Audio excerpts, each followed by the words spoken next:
Hey, what's up YouTube? This is Dave from Apple Unlimited. If you own an iTouch, an iPhone, an iPod, or an iPad, this video is very important for you. We're going to be talking about how to create backups, how to restore backups, why it's important, and most importantly, if you don't do it properly, you will end up using a whole lot of hard drive space for no reason. So of course, the remedy. Here we go.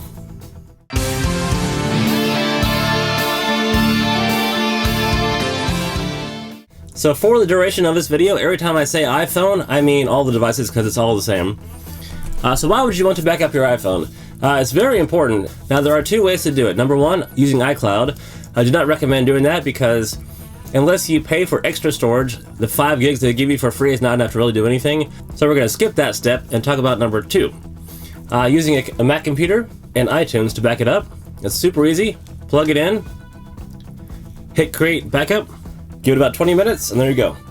That's literally all you have to do to create a backup. It's super easy. Why would you want to do that? Say, for example, you got a new phone, it's all set up and everything, and you lose it and it's gone, and you need to get a new phone, or it's lost or whatever, you need to get a new phone. You don't want to start from scratch. You want to have everything on your old phone onto your new phone. So then you plug your new phone in, hit restore backup, and all your contacts are going to be on here again. All your pictures, all your videos, all your notes, all your everything you need. All your apps are going to be back on here again. That's why it's very important to create a backup. Now here's the part you probably don't know. This is real crazy.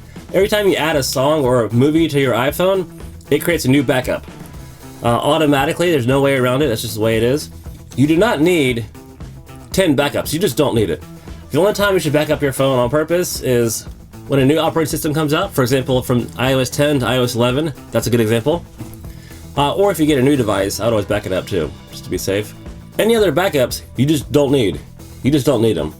They're taking up hard drive space, and believe me, these files are massive. Most of them are around 50, 60 gigs, just sitting there, wasting space. So I'm going to show you how to get rid of those right now. Go to your Finder, go to where it says Go, click on that, and hold down the Option key. That will give you a secret folder called Library. Hold it down and click on Library. From here, we click on Application Support. Find where it says Mobile Sync, and then Backup. From there, every single folder you see is a different backup. Now be careful, because if you open it, it will change the date to today's date. And if you do that, you might get confused as to which one's old, which one's new. So look at the dates before you start opening stuff. I recommend keeping 1 or 2 of your most recent backups and deleting the rest.